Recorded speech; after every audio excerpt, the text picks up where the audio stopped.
అందరికీ నమస్కారం. నా పేరు రమ. నిన్నే వలచ 10వ భాగం. రచయిత పూర్ణి గారు. నిన్ను అని రానా భుజాల మీద కొడుతూ, నాకు కూడా నీ మీద కాదు నా మీద నాకు చాలా జాలిగా ఉంది ఈ మిస్టర్ కోపిస్ట్ని చేసుకున్నందుకు అని వెక్కిరిస్తూ అంటుంది హిమ. ఏంటే ఎవరు కోపిస్ట్ అని కోపంగా బెడ్ మీద విసిరేస్తాడు రానా. అమ్మ అని గట్టిగా అరుస్తుంది హిమ. అరవకు అని సెకండ్ కూడా ఆలస్యం చేయకుండా తన పక్కకి చేరి, ఎక్కువ చేసావనుకో ఊరుకునేది లేదని చెప్పి ఆ రాత్రిని మధురమైన రాత్రిగా చేస్తాడు రానా. అప్పుడే నిద్ర పట్టక బయటకు వచ్చిన హేమ అక్కని బావని ఎలా చూసి చాలా సంతోషపడుతుంది. ఐస్ క్రీమ్ తిందామని అనుకుంటూ ఫ్రిడ్జ్లో ఐస్ క్రీమ్ లేదు ఛీ అని అనుకుంటూ బయటకు వెళ్దామని అనుకుంటుంది హేమ. అప్పుడే రూమ్లో నుంచి వచ్చిన గౌతమ్, హేమ ఎక్కడికి వెళ్తున్నావు అని అడుగుతాడు. ఐస్ క్రీమ్ లేదు, నాకు తినాలనిపిస్తుంది, అందుకే బయటకు వెళ్తున్నానని అంటుంది. మెంటల్, టైం చూడు 12 అయింది, ఇప్పుడు ఈ టైంలోనా అని అంటాడు గౌతమ్ ఆమెతో. నేను రోజు ఈ టైంకే తింటాను, ఈరోజు ఇంట్లో లేదు, అందుకే బయటకు వెళ్తున్నాను అని చెప్తుంది హేమ. సరే పద, నేను కూడా నీకు తోడుగా వస్తాను అని అంటూ హేమ దగ్గరికి వస్తాడు గౌతమ్. రా అని చెప్పి స్కూటీ కీస్ కాకుండా బైక్ కీస్ తీసుకొని క్యాచ్ అని అంటూ గౌతమ్కి విసిరేస్తుంది హేమ. నువ్వు పెద్ద రౌడీలా ఉన్నావే అని గౌతమ్ అనుకుంటూ, అర్ధరాత్రిప్పుడు దాని ఇలా బయటకు వెళ్తున్నావు అని కీస్ క్యాచ్ పెట్టంటాడు గౌతమ్. అదేం లేదు, అలవాటే, డాడ్, నేను, అక్క, మీ వదిన కలిసి చాలాసార్లు తిరిగాం, భయమేం లేదు అని నవ్వుతూ డోర్ వేస్తూ ఉంటుంది హేమ. ఒకనొక సిచ్యువేషన్లో తప్పదు కదా అని అంటూ గ్యారేజ్ ఓపెన్ చేస్తుంది హేమ. లోపలికి వెళ్తూ ఇదే అని చెప్పి బుల్లెట్ని చూపిస్తుంది హేమ. అని అది స్టార్ట్ చేసి బయటకు వస్తాడు గౌతమ్.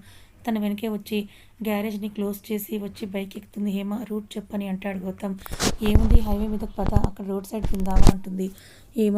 సరే అని నవ్వుతూ అక్కడి నుంచి హైవే వైపుకి వెళ్తారు ఇద్దరు. ఐస్ క్రీమ్ తిని మళ్ళీ ఇంటికి తిరిగి వచ్చేసరికి 2:30 అవడంతో వచ్చి నిద్రపోతారు. తెల్లవారగానే అందరూ ఫ్రెష్ అయ్యి హేమ, గౌతమ్, సౌమ్య, అక్షయ్ ఒక కారులో, ప్రకాష్, మంజుల గారు, రాధమ్మ, కృష్ణ గారు ఒక కారులో, సౌమ్య పేరెంట్స్ పద్మ, శ్రీను గారు ఒక కారులో స్టార్ట్ అవుతారు. ఎన్నిసార్లు ఫోన్ చేసినా కూడా రూమ్లో నిద్రపోతున్న రానా, హిమాలు ఫోన్ లిఫ్ట్ చేయకపోతే వాళ్ళే వస్తారులే అని అనుకుంటూ వీళ్ళు మాత్రం స్టార్ట్ అయిపోతారు. ఎప్పుడో 10 గంటలకి లేస్తుంది హిమ. ఎక్కడికి, పడుకో అని అరుస్తాడు రానా. టైం చూడు 10 అయ్యింది, వాళ్ళందరూ కూడా ఈ పాటికి మన కోసం వెయిట్ చేస్తూ ఉంటారు అని పైకి లేస్తుంది హిమ. కొడితే బొబ్బుంటావు, వాళ్ళు వెళ్ళారు, రెడీ అవ్వు, మనం కూడా స్టార్ట్ అవుదామని అంటాడు రానా. అవునా, అయితే నేను ఇంకా కొంచెంసేపు పడుకుంటానని చెప్పి రానాను హత్తుకొని పడుకుంది హిమ. వీళ్ళిద్దరూ 12 గంటలకు తీరిగ్గా లేచి ఆకలిగా ఉండడంతో ఆర్డర్ పెట్టుకున్నది వచ్చేలోపు ఇద్దరూ తీరిగ్గా ఫ్రెష్ అయ్యి స్టార్ట్ అవుతారు. కళ్ళు మూసుకొని అలా పడుకుని ఉంటుంది హిమ. ఏంటో నా మనసు నా గతంలోకి ఉరకలు వేస్తోందని అనుకుంటూ కాలేజ్ దగ్గర ఏమైందో అనే దాని గురించి ఆలోచిస్తూ ఉంది. అయ్యో, ఆ లావణ్య చెప్పింది నేను చేయలేదుగా, అసలు ఏమవుతుందో ఏంటో, సౌమ్య అని అడగాలి, నా ఫోన్ ఎక్కడా అని అంటూ చుట్టూ చూస్తూ ఉంటుంది. కానీ ఎక్కడా కూడా కనపడలేదు. రూమ్ మొత్తం చూడగా ఎక్కడా కూడా లేదు. లేద్దాము అని అనుకుంటే చెయ్యి నొప్పి, విపరీతమైన నీరసం వస్తోంది. అలానే కళ్ళు మూసుకొని పడుకున్నాను. ఫోన్ ఎక్కడ ఉంది, ఎలా అని ఆలోచిస్తూ ఉన్న నాకు పడుకుని ఉంటే కానీ ఏం చేయాలో అర్థం కాలేదు. ఏంటో నా పరిస్థితి ఇలా ఉందని నాలో నేనే అనుకుంటూ నా గురించి నేనే జాలిపడ్డాను. ఏమో కాలేజ్కి వెళ్ళింది, అమ్మ ఒకటే ఇంట్లో ఉంది, ఇప్పుడేమో కిందకి వెళ్ళింది. అమ్మ త్వరగా రా అని అంటూ నేను పిలిచాను మా అమ్మని. నాలో నేనే అనుకుంటూ ఉన్నాను. అప్పుడే నా రూమ్లోకి ఎవరో వస్తున్నారు. ఎవరు అని అడిగాను. ఫోన్ తెమ్మని చెప్తామని నీ సీనియర్ని అని చెప్పి అక్కడి నుంచి లోపలికి వస్తుంది లావణ్య. నువ్వేంటి ఇక్కడ అని ఆశ్చర్యంగా అడిగాను. నేను ఇచ్చిన టాస్క్ కంప్లీట్ చేయలేదు కదా, దానికి వార్నింగ్ ఇచ్చి వెళ్దామని వచ్చానని నవ్వుతూ బీన్ బ్యాగ్ లాక్కుని కూర్చుంటుంది లావణ్య. ఏం వార్నింగ్ ఇస్తావు చెప్పు అని చాలా నీరసంగా అన్నాను. రేపు వచ్చి అది కంప్లీట్ చేయి సరేనా అని పొగరుగా అంటుంది లావణ్య. అసలు నేను ఎందుకు చెయ్యాలి, నేను చెయ్యను, నీ వల్ల నేను ఈ పరిస్థితిలో ఉన్నానని చిన్నగా అన్నాను. అది ఈ లవ్తో పెట్టుకుంటే అలానే ఉంటుంది కాబట్టి నువ్వు కాలేజ్కి వచ్చి నేను చెప్పించేసి బుద్ధిగా వచ్చామా, చదువుకున్నామా, ఇదే గుర్తుపెట్టుకో అని చెప్పి అక్కడి నుంచి పొగరుగా వెళ్ళిపోతుంది లావణ్య. అదేంటి అప్పుడే వెళ్ళిపోతున్నావు, ఇదిగో ఈ జ్యూస్ తాగు అని అంటూ అప్పుడే అక్కడికి వచ్చిన మంజుల గారు అంటారు. నో ఆంటీ, తనకి బాగాలేదని చూద్దామని కంగారుగా వచ్చేసాను, క్లాస్కి వెళ్ళాలి అని అంటుంది లావణ్య. ఇట్స్ ఓకే, అంత టైం పట్టదు, బాగా ఎండలుగా ఉన్నాయి కదా, కాస్త ఈ జ్యూస్ తాగమ్మా అని అంటూ తనే తాగిస్తారు మంజుల గారు. థ్యాంక్స్ ఆంటీ, ఇంకా నేను వెళ్తాను అని చెప్పి అక్కడి నుంచి వెళ్ళిపోతుంది లావణ్య. అప్పుడే ఎవరో వచ్చి నా పక్కన కూర్చున్నట్టుగా అనిపిస్తే ఎవరా అని చూశాను. పక్కనే రానా ఉన్నాడు. ఏంటి అలా చూస్తున్నావని రానా దగ్గరికి వచ్చి అడుగుతుంది హిమ. 2 ఏళ్ళుగా నీతో లేంది నీ మొహంలో కనపడుతుంటే అలాగే నేను చూడాలనిపిస్తుందని అంటాడు రానా. అవునా అని నవ్వుతూ ఈ రోజు నుంచి రోజు నవ్వుతూనే ఉంటానులే సరేనా అని అంటుంది హిమ. ఇది చాలు నా లైఫ్కి. లవ్ యూ హిమ అని అంటాడు రానా. మీ టూ అని నవ్వుతూ బయటకు వెళ్దామా అని అడుగుతుంది హిమ. దానికి పర్మిషన్ అడగాల దా అని అంటూ భుజం చుట్టూ చేయి వేసి అక్కడి నుంచి బయటకు తీసుకువెళ్తాడు రానా. లవ్ యూ అని అంటూ చెప్తూనే ఉంటుంది హిమ. ఏంటే ఏమైంది నీకు? ఏమైనా తొక్కొని వచ్చావా దారిలో అని అడుగుతాడు రానా. పోవయ్య పో, నేను ఈరోజు చాలా అంటే చాలా హ్యాపీగా ఉన్నాను. ఎక్కడికైనా వెళ్దామా మనం అని అడుగుతుంది హిమ. వెళ్దాం. ఎక్కడికి అని అంటూ రానా అడిగేసరికి టెంపుల్కి వెళ్దామా అని అడుగుతుంది హిమ. వెళ్దాం అని అడుగుతాడు రానా. అమ్మో నువ్వేనా ఇంతకుముందు గుడి అంటేనే మండిపడేవాడివి, ఇప్పుడు అడగగానే వస్తాను అని అంటున్నావు అని ఆశ్చర్యపోతూ అడుగుతుంది హిమ. నీకోసం ఏదైనా సరే నేను చేస్తాను మై డియర్ అని అంటాడు రానా. Thank you so much dear అని నాటకీయంగా అంటుంది హిమ. దా కూర్చో అని డోర్ తీసి కూర్చున్నాక డోర్ క్లోజ్ చేసి డ్రైవింగ్ సీట్లో కూర్చుంటాడు రానా. ఎక్కడికి వెళ్తున్నావు అని అడుగుతుంది హిమ. చెప్తే కానీ రావా ఏంటి? చెప్పు అని అడుగుతాడు రానా. నువ్వు చెప్పినా చెప్పకపోయినా నేను నిన్ను వదిలిపెట్టను, నీతోనే నా పయనమని నవ్వుతూ చెప్తుంది హిమ. బాగా ముదిరిపోయినావే నువ్వు, నీ తిక్క నేను తీరుస్తానుగా ఇప్పటి నుంచి అని అంటూ కార్ డ్రైవ్ చేస్తాడు రానా. అవునా సరే చూద్దాంలే, 2 ఏళ్ల తర్వాత వస్తుంటే నన్ను ఆడుకుంటావా? చెప్తాను నాకు టైం వస్తుంది అని అంటుంది హిమ. సరే మెంటల్ ఈజ్ బ్యాక్. ఎంత మిస్ అయ్యానో తెలుసా? తమరేమో నన్ను వదిలేసి వెళ్ళిపోయారు. ఎంత కోపం వచ్చిందో నీ మీద. కానీ ఏం చేద్దాం, ఈ జన్మకి నువ్వే నా భార్య కదా, అందుకే నీ కోసం ఇన్నాళ్ళు వెయిట్ చేసి ఇప్పుడు నేను దక్కించుకున్నానని వెటకారంగా అంటాడు రానా. అంటే వచ్చే జన్మలో ఇంకొకరిని చేసుకుందామని నేను అనుకుంటున్నావా? అలా ఏం ఆశపడకు, నేను నిన్ను వదలను. జన్మలకి నువ్వే నా భర్తగా రావాలి అని సీరియస్గా అంటుంది హిమ. లోపల నవ్వుకుంటూ పైకి మాత్రం కాస్త సీరియస్గా ఉండి తను ఉడికిస్తూ ఉంటే ఎంత బాగుంటుందో ఆ ఫీలింగ్ అని అనుకుంటూ ఉంటాడు రానా. సరేలే నువ్వంత బాధపడకు, నేను ఎవరో ఒకరిని చూసుకొని చేసుకుంటాలే, నువ్వు నీ లవ్తో బాగా ఉండు, పెళ్లి చేసుకొని చక్కగా పిల్లా పాపలతో సంతోషంగా ఉండండి అని అంటుంది హిమ. నువ్వెందుకే ప్రతి టాపిక్లో లవ్ని తీసుకొస్తావు మెంటల్ అని అంటూ హిమ తల మీద ఒకటి పీకుతాడు రానా. అబ్బా నా హెయిర్ స్టైల్ చెరిగిపోతుంది, వచ్చే జన్మలో నాకు జడవేయడం వచ్చిన వాళ్ళే పెళ్లి చేసుకుంటాను, అప్పుడు నాకు ఒక భారం తగ్గుతుంది. నువ్వు ఉన్నావు, ఏనాడైనా జడవేస్తావా? పోవయ్యా అని అంటుంది హిమ. తిక్క వేషాలు వేస్తే చంపేస్తా, మైండ్ ఇట్ అని సీరియస్గా చెప్పి కార్ని సడన్ బ్రేక్ వేస్తాడు రానా. అబ్బా ఎందుకంత కోపం నీకు అనుకుంటూ నువ్వు అన్నావు కదా నేనంటే తప్ప, నా మీద నీ ప్రేమ తగ్గిపోయిందిలే అని అంటూ అలక పాన్పు ఎక్కుతుంది హిమ. ఒసేయ్ ఇది ఓవర్గా లేదు మరి? నువ్వే గొడవ పెట్టుకొని నువ్వే మొదలుపెట్టి ఇప్పుడు మళ్ళీ నా మీద నువ్వే అలుగుతున్నావు అని అంటాడు రానా. మరి నీ మీద అన్ని హక్కులు నావే కదా, నేనే తిడతాను, నేనే కొడతాను, మళ్ళీ నేనే అలుగుతాను, నేనే ప్రేమ చూపిస్తాను, రూలర్ను నేను నీ లైఫ్కి. కాదంటే చెప్పు, నేను ఇప్పుడే వెళ్ళిపోతాను అని అంటుంది హేమ. అసలు బాగా బ్లాక్మెయిల్ చేస్తున్నావుగా నువ్వు, బాగా అలవాటైపోయింది నీకు, బాగా ఆడేసుకుంటున్నావు నన్ను నువ్వు అని అంటాడు రానా. మనం ఇక్కడికి వచ్చి 10 minutes అవుతుంది, ఇంకా దిగితే లోపలికి వెళ్దామా అని అంటాడు రానా. నువ్వే నన్ను మాటల్లో పెట్టేశావు కదా, పదా వెళ్దామని కార్ దిగుతుంది హిమ. చేసిందంతా చేసి అంతా నా మీద తోస్తుంది. నువ్వు ఎదిగావు కానీ నీ బుర్ర ఎదగలేదని నవ్వుతూ చెప్పి కార్ దిగుతాడు Rana. Same pinch no return, wish you the same అని చెప్పి అతగాడి కోసం ఆగకుండా అక్కడి నుంచి ముందుకు వెళ్తుంది హిమ. ఎక్కడికి వెళ్ళిపోతుంది? ఒక్క 10 సెకండ్లలో తిరిగి వస్తుందని అనుకొని కార్కి ఆనుకొని అలాగే చూస్తూ ఉంటాడు రానా. ఇతగాడికి చాలా పొగరు, ఆ పొగరు నచ్చే కదా నేను ప్రేమించాను అని నవ్వుకుంటూ ముందుకు వెళ్తుంది హిమ. అందరూ కూడా తననే చూసేసరికి వెంటనే ఇతగాడు ఎక్కడా అని వెనక్కి చూస్తుంది. వెనక ఎక్కడ అతగాడు తనకి కనపడకపోయేసరికి వెంటనే పరుగున అతగాడి దగ్గరికి వెళ్తుంది హిమ. యాటిట్యూడ్గా వస్తున్న హిమాని చూసి నవ్వుతూ అలాగే చూస్తూ ఉంటాడు రానా. నవ్వు వస్తుంది కదా నీకు, నవ్వు, అసలు నీ పని సాయంత్రం చెప్తాను, పద ఇప్పుడు లోపలికి వెళ్దాం అని అతగాడు చెయ్యి పట్టుకుని ముందుకు నడుస్తూ ఉంటుంది హిమ. ఇద్దరూ కలిసి లోపలికి వెళ్తారు. అది ఒక పెద్ద రిసార్ట్, చాలా అందంగా ఉంది. అది చూస్తూ లోపలికి నడిచాను. ఇక్కడ పెద్దగా మా ఇద్దరి పెళ్లి ఫోటో ఉంది, చాలా అంటే చాలా అందంగా ఉంది. ఎంత పెద్దగా ఉందో, గోడ మొత్తం ఆ ఫోటోనే ఉంది, చాలా నచ్చింది నాకు. వెంటనే అతగాడి వైపు చూశాను, నవ్వుతూ నా వైపు చూస్తున్నాడు. వెంటనే అతగాడు చేయి పట్టుకొని లోపలికి లాక్కెళ్ళాను. అతగాడిని పట్టుకొని లోపలంతా చూస్తూ ఉంటుంది హిమ. హిమ వైపే చూస్తూ ఉన్నాడు రానా. వెంటనే పరుగున వచ్చి పరుగున రానా మీదకు దూకుతుంది హిమ. హిమ వచ్చిన ఫోర్స్కి వెనక్కి పడేవాడు కాస్త నిలదొక్కొని హిమని గట్టిగా పట్టుకుంటాడు రానా. గట్టిగా పట్టుకో అని మెడ చుట్టూ చేతులు వేస్తూ అంటుంది హిమ. సరే అని గట్టిగా పైకెత్తి పట్టుకుంటాడు. మెంటల్ నువ్వు అని అంటాడు రానా. నువ్వంటే నాకు చాలా పిచ్చి అని నుదుటి మీద పెదాలుంచి అలానే ఉండిపోతుంది హిమ. అర్థమవుతోంది అని అలానే పట్టుకుని అక్కడి నుంచి పైకి తీసుకొని వెళ్తాడు. ఒకసారి అటు చూడవే, ఒకసారి చూడు అని అంటాడు రానా. లేదు, నాకు ఇలానే చాలా బాగా నచ్చింది అని అంటూ అలానే అతగాడి కళ్ళలోకే చూస్తూ ఉంటుంది హిమ. సరేలే, ఒకసారి కిందకి చూడవే తల్లి అని అంటాడు రానా. ఆహా, చూడను, నేను నీ వైపే చూస్తాను, నాకు ఇలాగే చాలా చాలా నచ్చింది అని అంటుంది హిమ. సరే అయితే అని అలాగే బెడ్ మీద వెనక్కి వాల్తాడు రానా. బెడ్ మీద రానా ఉంటే రానా మీద హిమ ఉంటుంది. అప్పుడు చూస్తుంది రూమ్ డెకరేషన్. నేను మా ఫస్ట్ నైట్కి ఎలా అయితే ఉండాలనుకున్నానో అచ్చం అలానే ఉంటుంది. వెంటనే పైకి లేచి చూస్తూ ఉంటే నీ టైం ఓవర్ అని అంటాడు రానా. అబ్బా, ఒక నిమిషం ఉండనివ్వు ప్లీజ్ అని అంటున్న హిమ మాటలు పట్టించుకోకుండా వెంటనే ఆమెను హత్తుకుంటాడు రానా. ఇంకా ఏమీ మాట్లాడకుండా అతని ప్రేమకు బందీ అవుతుంది. హాస్పిటల్ నుంచి అందరూ ప్రకాష్, మంజుల వాళ్ళ ఇంటికి వెళ్తారు. ఫ్రెష్ అయ్యి అందరూ మాటలు చెప్పుకుంటూ ఉంటారు. అక్షయ్, సౌమ్య ఇద్దరూ కలిసి పెళ్లి షాపింగ్కి వెళ్తారు. హేమ అయితే గౌతమ్ని తీసుకుని బయటకు వెళ్తుంది. ఆఫీస్ గురించి మాట్లాడుకుంటూ ముందుకు నడుచుకుంటూ వెళ్తారు పద్మగారు, మంజుల గారు. సౌమ్య వాళ్ళ అమ్మ రాధమ్మ గారు కలిసి పెళ్లి గురించి మాట్లాడుకుంటూ ఉంటారు.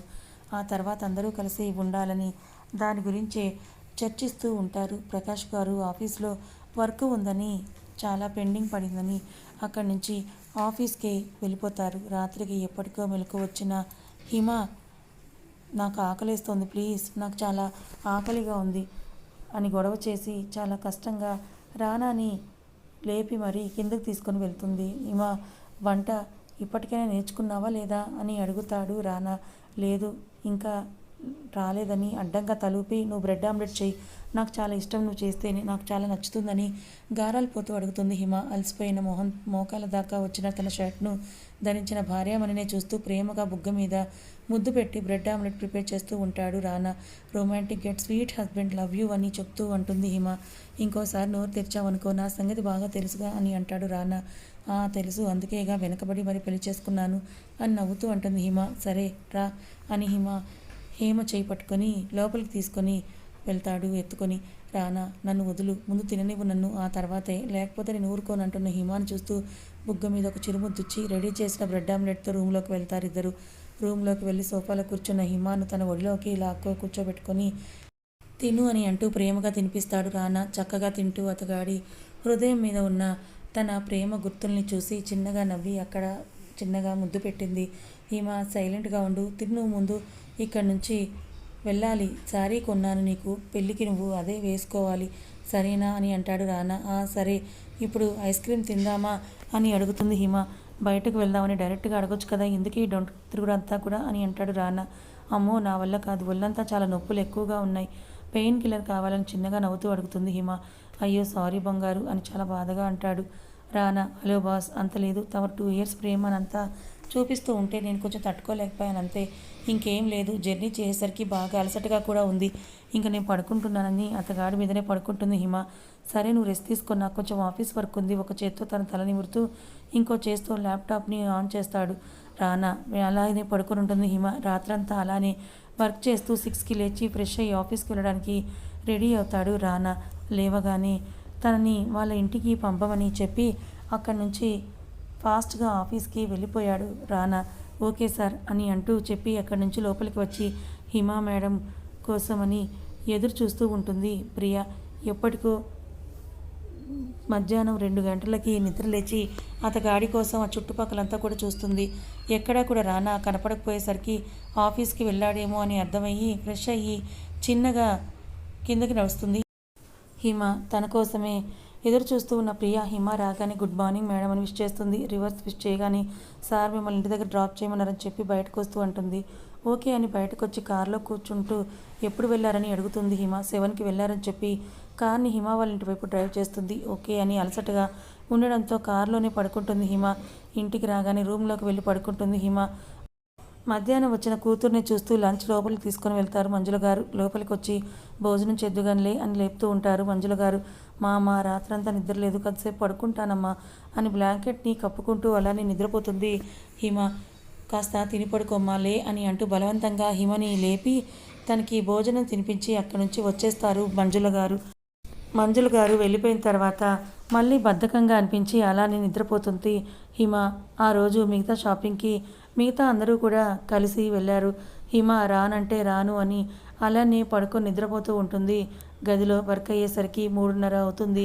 అక్కడి నుంచి వెంటనే హేమ వాళ్ళ ఇంటికి వెళ్తాడు రానా. అప్పుడే చిన్నగా లేచి వంటగదిలోకి వెళ్ళి ఫ్రిడ్జ్లో యాపిల్ ఉంటే తీసుకొని తింటూ ఉంటుంది హిమ. వెళ్ళి టీవీ ఆన్ చేస్తుంది. అందులో తనకెంతో ఇష్టమైన ఆనంద్ మూవీ వస్తుంది. ఇంకా వెంటనే అక్కడ కూర్చొని ఆ సినిమా రెప్పకొట్టకుండా చూస్తూ ఉంటుంది హిమ. అప్పుడే సాంగ్ వస్తూ ఉంటుంది. తేనెటీగలాగా కుట్టి తీపి మంట రేపుతావు అనే సాంగ్ వస్తూ ఉంటుంది. నా ఫేవరెట్ పేర్ ఆనంద్ రూప అంటే చాలా ఇష్టం. చిన్నప్పటి నుంచి ఆ మూవీ చూస్తూనే ఉంటాను. అలాగే చూస్తూ అక్కడే సోఫాలో పడుకున్నాను. రాత్రంతా అలసిన దేహంతో వెంటనే నిద్ర పట్టేస్తుంది హిమకు. అలానే నిద్రపోతూ ఉంటుంది హిమ. హేమ అయితే గౌతమ్ని తీసుకుని బయటకు వెళ్తుంది. ఆఫీస్ గురించి మాట్లాడుకుంటూ ముందుకు నడుచుకుంటూ వెళ్తారు ఇద్దరు. లంచ్ టైం అయింది కదా, ఇక్కడే ట్రై చేద్దామా, ఇక్కడ హోటల్లో బిర్యానీ చాలా బాగుంటుంది తిందామని గౌతమ్ని హోటల్లోకి తీసుకొని వెళ్తుంది హేమ. సరే అని తనతో పాటు లోపలికి వెళ్తాడు. తను ఆర్డర్ చేసింది ఇద్దరూ కలిసి తింటూ మాటలు చెప్పుకుంటూ ఉంటారు. అప్పుడే ఎవరో ఒక అమ్మాయి మా వైపు రావడం గమనించిన హేమ గౌతమ్ వెనక నుంచి వస్తుంది కాబట్టి గౌతమ్కు తెలియదు. ఆ అమ్మాయిని చూస్తూ తినకుండా ఎవరు అనుకుంటూ ఉంటుంది హేమ. ఏంటి తినవు అని అంటూ అడుగుతాడు గౌతమ్. అలా అడుగుతున్నప్పుడే గౌతమ్ కళ్ళు మూస్తుంది ఆ అమ్మాయి. వాట్ నాన్సెన్స్ అని మనసులో అనుకుంటూ అలానే వాళ్ళ వైపే చూస్తూ ఉంటుంది Hema. Gautam who is this అని అడుగుతాడు. హేమ ఎవరని అడుగుతున్నా గౌతమ్ను వదిలి ముందుకొచ్చి నిలబడుతుంది ఆ అమ్మాయి. ఏ అంజలి నువ్వా, నువ్వేంటి ఇక్కడ అని షాక్గా అడుగుతాడు గౌతమ్. అదే నేను అడుగుతున్నాను, నువ్వేంటి ఇక్కడ, ఊరు వెళ్ళానని అన్నావు కదా అని హేమనే చూస్తూ ఎవరన్నట్టు గౌతమ్ వైపు చూస్తుంది.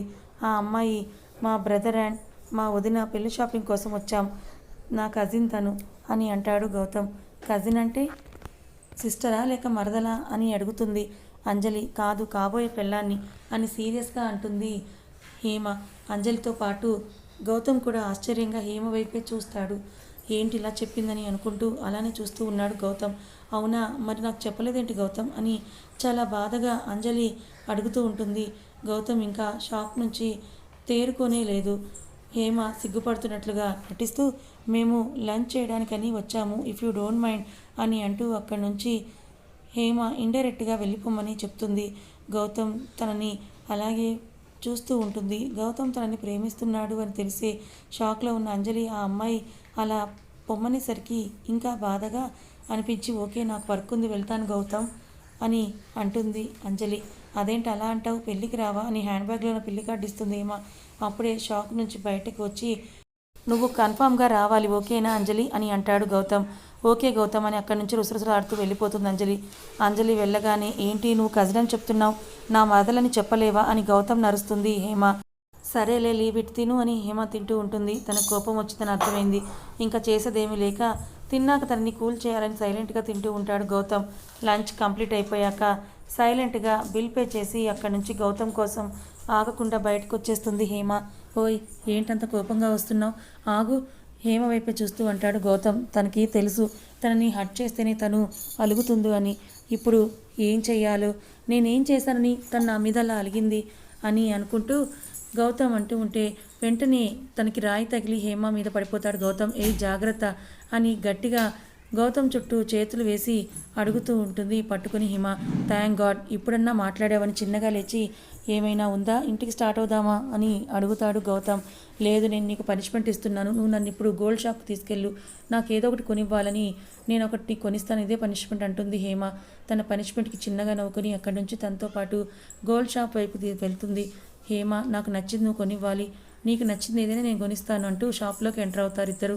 మెన్స్ జ్యువెలరీ చూపించమనగానే బ్రేస్లెట్స్, చైన్స్, రింగ్స్ చూపిస్తారు. వాటిని చూస్తూ ఉంటారు హేమ, గౌతమ్. అందులో హేమకి ఒక బ్రేస్లెట్ నచ్చుతుంది. వెంటనే అది చేతిలోకి తీసుకొని ఇది నచ్చిందా అని అడుగుతుంది హేమ. తనకి నచ్చింది హేమ తీయడంతో ఓకే అని అంటాడు గౌతమ్. సరే ఇప్పుడు నువ్వు సెలెక్ట్ చేసుకో అని అంటాడు గౌతమ్. ఓకే నేను ముందే చెప్తున్నాను, నాకు నచ్చింది కొనిపెట్టాలని అంటుంది హేమ. తప్పకుండా అని నవ్వుతూ అంటాడు గౌతమ్. సరే నేను చూస్తాను, మీ రూమెన్స్కి చూపించండి అని చెప్పి చుట్టూ చూస్తూ ఉంటుంది హేమ. ఓకే అని చుట్టూ చూస్తూ ఉన్న గౌతమ్కి ఒక జ్యువెలరీ సెట్ బాగా నచ్చింది. టెంపుల్ జ్యువెలరీ నెక్లెస్, హారం, చెవి కమ్మలు, పాపిడి బిళ్ళ, చంపస్వరాలు ఆ సెట్లో మొత్తం కూడా ఉన్నాయి. బాగుంది అని అనుకున్నాడు గౌతమ్. సేల్స్ మెన్ అన్నీ చూపిస్తున్నా కానీ ఏమీ నచ్చట్లేదు, ఇంకా చూపించండి, ఇంకా చూపించండి అని అంటుంది హేమ. ఏంటి ఏమి నచ్చలేదా నవ్వుతూ అడుగుతాడు గౌతమ్. అవును, హెల్ప్ చేయొచ్చు కదా అని అంటుంది. సరే అని సేల్స్ మెన్ చెప్పి ఆ సెట్ తీసుకొని రండని అది చూపించి చెప్తాడు గౌతమ్. ముందుకు తిరిగి ఏదో చూపిస్తున్న హేమకు ఆ మాట వినపడలేదు. ఏదో ఒకటి సెలెక్ట్ చేయని అంటుంది హేమ. ఇదిగో ఒకసారి ట్రై చేయి అని అంటాడు Gautam. Oh my god Gautam, ఇంత పెద్ద సెట్ ఎందుకని ఆశ్చర్యంగా అంటుంది హేమ. ఒకసారి ట్రై చేయని చెప్పి సేల్స్ మెన్ను పిలిపించి ఆ సెట్ని తనకి వెయ్యమని చెప్తాడు గౌతమ్. కానీ ఎందుకు గౌతమ్ అంటున్న హేమ మాటలు పట్టించుకోకుండా వెయ్యి అని అంటాడు గౌతమ్. ఓకే సార్ అని అంటూ సైలెంట్గా జ్యువెలరీ అంతా హేమకే పెడుతుంది sales girl. Green and pink colour అనార్కలిలో ఉన్న హేమకి ఆ డిజైన్ సెట్ సూపర్గా ఉంటుంది. వెంటనే దాన్ని ప్యాక్ చేయమని చెప్తాడు గౌతమ్. గౌతమ్, నా కళ్ళు తిరుగుతున్నాయి, ప్లీజ్ ఎందుకు ఇవంతా అని షాకింగ్గా అడుగుతుంది హేమ. నువ్వేగా బెట్టన్నావు, ఎవరికి నచ్చితే వాళ్ళు చెప్పింది తీసుకోవాలి అని, అందుకే అని అంటూ కార్డ్ ఇస్తాడు గౌతమ్. ఇంకా ఏమో హిమ ఆ షాక్ నుంచి తేరుకోలేదు. ఈలోపు సేల్స్ గర్ల్ అన్నీ ప్యాక్ చేసి ఇస్తుంది. నేను ఏదో క్యాజువల్గా అన్నాను, 1,50,000 బ్రాస్లెట్ కొనిస్తే గౌతమ్ ఇంత బంగారం కొనిచ్చాడని షాక్లో ఉండిపోతుంది హేమ. బిల్ రాగానే గౌతమ్ కన్నా ముందు అది లాక్కుంటుంది హేమ. ఆ బిల్ చూడగానే వామో అని అనుకుంటుంది. మొత్తం 37 లక్షలు ఎందుకు తీసుకున్నామని అంటున్నా నా మాటలు పట్టించుకోకుండా హేమ చేయి పట్టుకొని షాపింగ్ బ్యాగ్ని తీసుకొని అక్కడి నుంచి బయటకు వచ్చేస్తాడు గౌతమ్. అయినా అంతది ఎందుకని పిలుస్తున్నా వినట్లేదు, లాక్కెళ్ళిపోతున్నాడు గౌతమ్. గౌతమ్ అని పిలుస్తూనే ఉంటుంది. అప్పుడే అటుగా వచ్చిన క్యాబ్లో కూర్చుంటూ హేమ చేయి పట్టుకొని లాక్ కూర్చోపెట్టి, నువ్వు మా అమ్మకి ముద్దులు కొడలివిగా, అందుకే ఈ గిఫ్ట్ నవ్వుతూ అంటాడు గౌతమ్. అమ్మో ఎందుకంతా గౌతమ్ అని పిలుస్తుంది హేమ. ఏం మాట్లాడకుండా ఫోన్ తీసేది చూస్తూ ఉంటాడు గౌతమ్. వినపడట్లేదా, నిన్నే నిన్నే అని అరుస్తూ ఉంటుందా హేమ మాటలు. విన్నట్టుగా వదిలేస్తాడు గౌతమ్.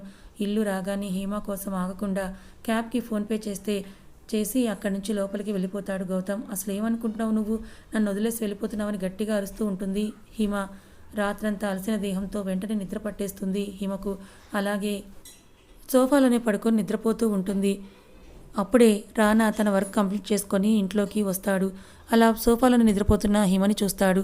కథ ఇంకా ఉంది. మరి ఈ కథ మీకు ఎలా అనిపించింది, నచ్చిందా? నచ్చితే లైక్ చేయండి, మరికొంతమందికి షేర్ చేయండి. ఇలాంటి మరిన్ని మంచి కథల కోసం ఛానల్ని సబ్స్క్రైబ్ చేసుకోండి. Thank you so much.